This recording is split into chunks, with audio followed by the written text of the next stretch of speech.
Welcome, everybody. Today's seminar is Resolving Central Paradoxes in Selling, with a special focus on urgency versus neediness. Urgency versus neediness means a prospect wants you to respond with a sense of urgency, but then they wonder if you're needy. So when they say jump, they want you to say how high, and then they think you're needy, and then they take advantage of you. So as a substrate, underlying bedrock is do or die. You have to take a do or die approach. And I learned this concept when I was trying to sell Bunty candy. It was my first of 3 businesses I started. And I was in the second year not doing well. I was selling into a declining market against entrenched competition with a product that wasn't as good as everybody else's product. So that was my setup. And I found Bunty candy and I knocked on the door and they told me I'm good and I didn't know how to handle it at that time. And it was a tough year. Cash was going out of the door. My wife had a challenging pregnancy. We thought we were going to, but did not lose our second child. She went on bed rest, lost her income, her insurance. And in the summer of that year, the engine head blew up on my car and I didn't have a car. So what was I going to do? I was in emotional free fall. I hope none of you were ever in that situation. I felt like George Bailey at the bridge, if you've seen It's a Wonderful Life. Well, what I did is I used one of the techniques or a couple of the techniques in this webinar to resolve that problem and have my business take off. And I will share that at the end of today's webinar. So we're going to be talking about paradoxes in selling. Here's, I think, 7 of them. Urgency versus neediness, we talked about. Using urgency to create interest, caring and not caring, social selling versus business selling, the paradox of relationship, the paradox of success, the paradox of change. Of these 7 paradoxes, we're going to talk about 4 of them today, and I'll talk about other ones in upcoming free webinars. We're going to start with the 7th, the paradox of change. And the way into this is through a story at our Thanksgiving family gathering. The highlight was this picture. What you're seeing here is my youngest at that time grandson getting his first haircut. He's not open to change. Well, he's a young kid. He's 15 months old. Let's look at him 6 months later when he's having his second haircut. Nope, still not open to change. Doesn't like haircuts. You see there pictured my daughter, who's very wise. She figured out how to handle the screaming problem. Take him during nap. Good news now he's all grown up, big guy, smiling, getting a haircut. My wife is off to the side giving him one during COVID, giving him a haircut. What does that got to do with selling? Open-mindedness is really important. From a mindset point of view and learning, there are 2 kinds of mindset: fixed mindset, learning mindset. Fixed mindset means you're good the way you are. You don't want to change. Change is bad. And if you happen to change, and you fail, that's evidence you never should have tried it. Learning mindset says it's our job in life to keep on learning, to keep on changing. And when we try new things, if we stumble and fall, that's part of the learning process. And this is aligned with level 5 leadership, which we've discussed before and is in Colin's book, Good to Great. Now, the ideas of mindset come from this book, Mindset, The New Psychology of Success. And they're important to when we take the prospect on a journey on the change curve. So in order for us to win an account or to win new business from an existing account, to change the allocation from, let's say, 50-50 between us and a competitor to 75-25 in our favor, we have to take the prospect on a journey on the change curve. Now, these ideas, by the way, come from a book called On Death and Dying, which teaches us that all change involves some grieving, and we have to take the prospect through a grieving process. So when we first call on them, he's satisfied. And when we give them some ideas, they're in denial. They don't need to change. And if we give them a lot of evidence, they might get pissed at us, show resistance, and show the closed mindset. They don't know what they don't know. It's our job to teach them, to get their attention and teach them. And if we do a good job, we bring them around the curve to exploration and learning mindset, to hope and commitment to buy from us. Now, the real action takes place here in going from resistance to opening the closed mind. That's what we do for a living. So what's the paradox of change? Salespeople know that the prospect must change in order for us to succeed. The paradox is many salespeople think they don't need to change. They need to have learning mindset to succeed, just like everybody else. Now, a related paradox is social versus business values. In other words, are you a social seller or a business seller? A social seller wants to make friends, right? People buy from those they like. A business seller wants to earn the right to profitable business. So there's no paradox. The problem is the tyranny of the or, thinking it's one or the other. We really need both. So what's the problem? The problem is all too often, the salesperson is a great social seller, shown here by How to Win Friends and Influence People, and not so good at business selling, shown by that Harvard Business Review article, In a Downturn, Provoke Your Customer. So the answer is an and. The resolution of this paradox is an and. Let's apply this idea of business values, bold behavior, earning the right to profitable business, to the idea of fast track versus back burner. Sometimes we'll talk to a prospect and the prospect will say, yeah, I'm interested. And then where's it go? Well, one way to make it move forward is to use the fast track approach. Is this something you want to fast track or back burner? Here's a nice animation to go with it. Obviously, what we're looking for is for the prospect to say they want to fast track it. And then if they want to fast track it, you can manage it. Well, here's what we need to do. Let's look at the implementation date, etc. So is it fast track or back burner? Now, how do you earn the right to ask that question and to be confident and bold? It's because we're taking the prospect to a higher level of well-being, from, let's say, a second best to an optimal. That's a mathematical presentation. Let's look at it with mountains. Here's a mountain in front of you. Let's say the prospect is standing on that mountain, looking down, thinking to him or herself, what a great job I've done. I've done a great job in life. And they don't notice that there's this higher mountain of well-being right near them. Our job is to show them that and take them on a journey to that higher mountain of well-being. That's what gives us the access. That's how we earn the right to access. It's the bold vision that we offer to our customers. And it's the essence of persuasion. Prospects looking down, we need to get them to look up, to bring them to a higher peak of well-being. It's how we earn the right to access. And it's very important that we do this in the first conversation, that we offer the bold vision, because otherwise they can put us into the pricing exercise category, something we'll discuss later in this webinar, the pricing exercise. Another way to win and earn access is by going for and earning the right to the trusted advisor position. So something for you to think about for you and your team is, what is your brand? Are you a trusted advisor? Here are some, just a few elements that go into becoming a trusted advisor. First of all, integrity, right? Very important. But here are some other things. Are you an idea person, a consultant? Are you a person who could get things done? Do you act boldly on the prospect or customer's behalf? Let's talk now about the paradox of relationship. We're talking about trusted advisor relationship. Are you really a trusted advisor, and are you using the relationship properly? Let's say we have some relationship, a social relationship with somebody. We go to lunch, or some business, not much. We know we're not doing all the business we could, and then the whale comes in. You know, we've been doing $5,000 of business, $1 million opportunity. Who are we going to talk to? Very often we think, well, we don't want to go over the buyer's head. That could ruin the relationship. But there isn't much relationship, right?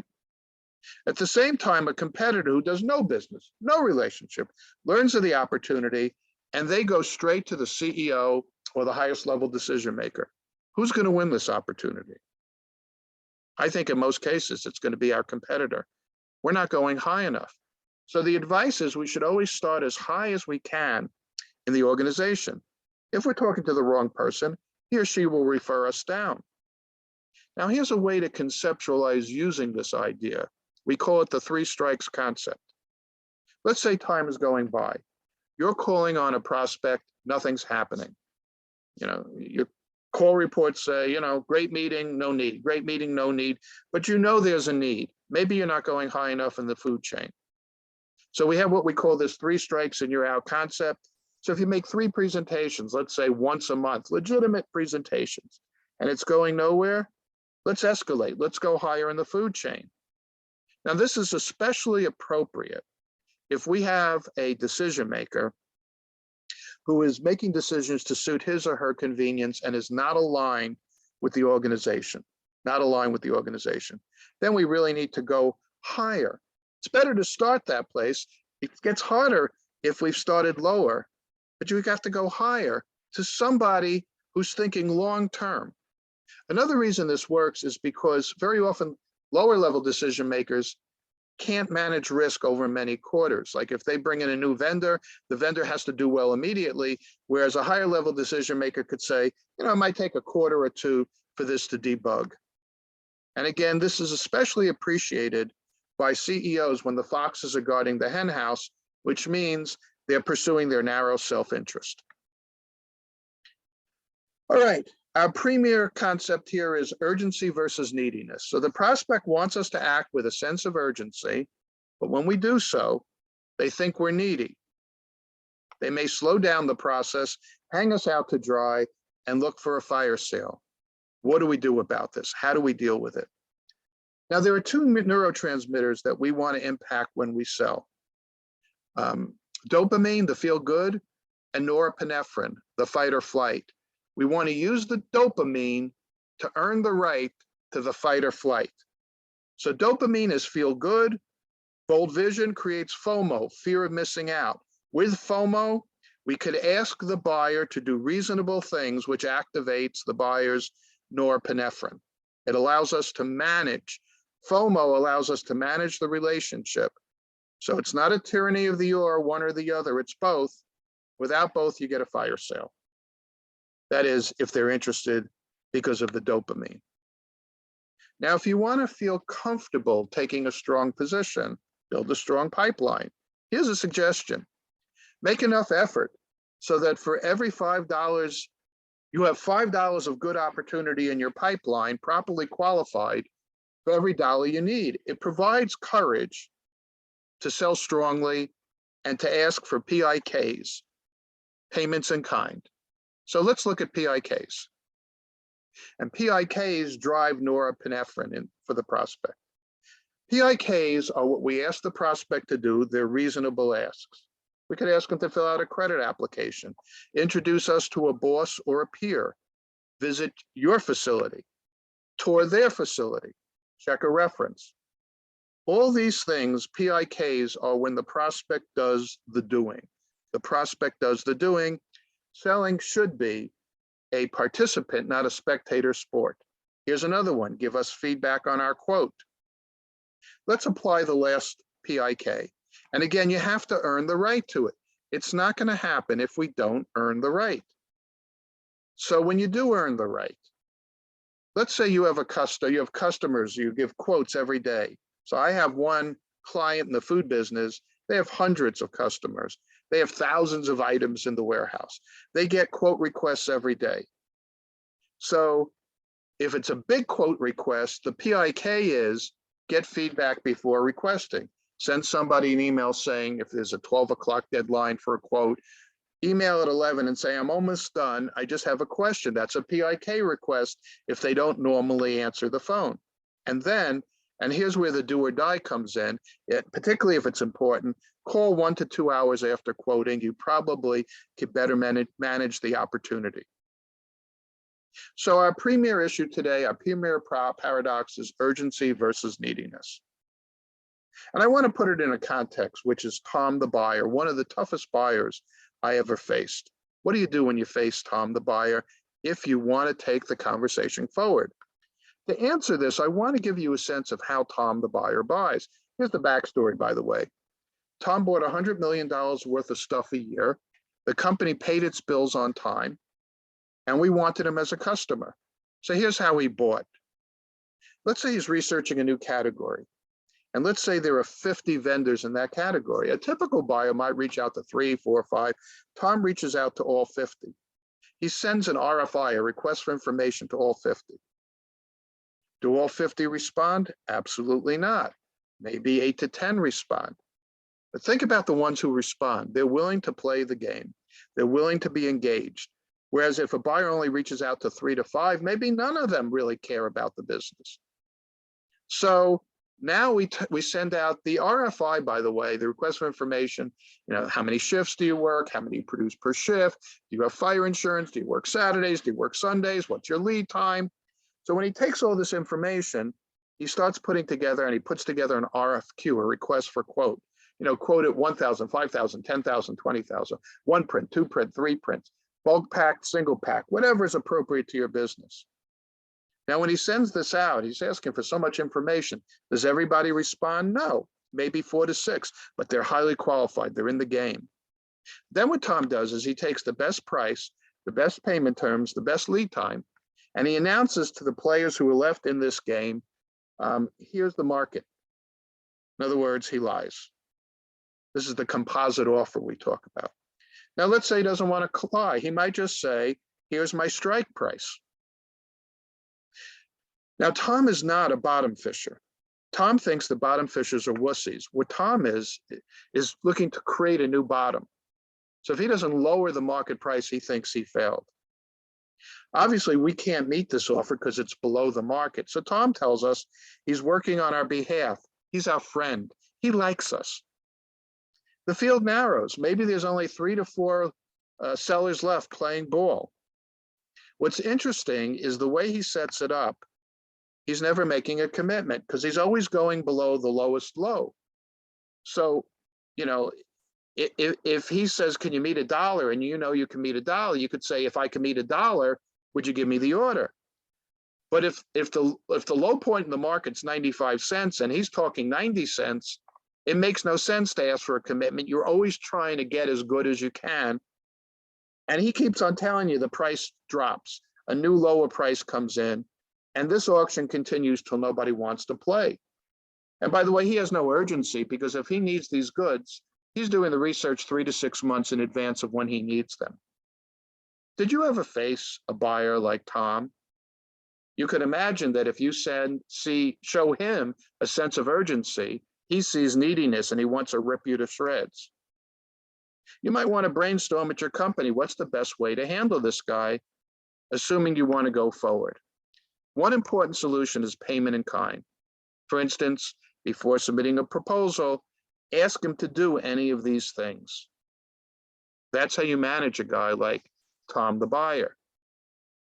So when I finally figured out how he was buying, I found something he wanted, unique artwork.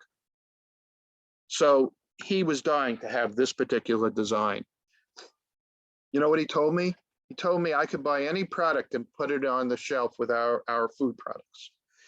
So here's where I needed to go all in and take a position. That's the key. Bold vision, must have for the client, and you have to go all in. You have to take a strong position. That's how you handle Tom the buyer. And when we do it right, bold vision, bold behavior, going all in, that's how we grow profitable sales. Power of the wisdom in the room exercise, something for you to do with your team. How do you handle this challenge? You get some great stuff out of it. And by the way, selling is a thinking person's profession. So let's go back to that Bunty candy story I introduced at the beginning. I had a bold vision. I knocked on the door. Bunty said, I'm good. They've been buying from General Can for 5 years. They didn't want my bold vision. So what I did is I asked myself, am I coming in at the right level of relationship? I was talking to the buyer at Bunty Candy, and she said she's good. I decided that the ultimate buyer of my product, the decorative tin packed in Bunty Candies with Bunty's candy, was the retailer, the food buyer at the retailer. With my last marketing money, as I was going down for the third count, I sent out this offer to 400 retailers to the food buyer. Bunty didn't want my offer, but I was lucky. One retailer did. Who do you think it was? That's right, Walmart. And they wanted it now. They had urgency. In a period of, I would say in a period of 3 to 5 years, my sales grew 7 to 10 times. I always keep do or die mindset. I think of Bunty Candy. I think of it to avoid another scenario like that. I see Bunty Candy like my death. Now, this leads to the breakthrough formula for urgency. The compelling reason, the bold vision, and the proving get you to a breakthrough move. The way you know you've made a breakthrough is by the PIK. This was another client I closed. They wanted the do or die program. The proof was the 2 to 3 hour meetings. And the PIK I requested was that they check my references. And then that set up, when do you want it, which is the time element, which gets us to urgency. So bold vision and proving gets you to a breakthrough move. You test it with a PIK. Is it serious? They'll do a PIK. And then the urgency question is, when do you want it? So a strong presentation generates wows. You start with bold vision, your values. You use strong selling tools, a strong selling process, and that's how you build relationships, which you could then manage. So these are the paradoxes we looked at today: urgency versus neediness, social selling versus business selling, the paradox of relationship, how high do you go, the paradox of change, we need to change. Well, Rome wasn't built in a day, so thanks for joining us. If you have any questions, reach out to me, Andy, at urgencybasedselling.net. And one last announcement, our next webinar is the Salesperson as Hero. It'll be April 12th at 10:30 a.m. Thanks for joining us. Look forward to seeing you in the future. Bye now.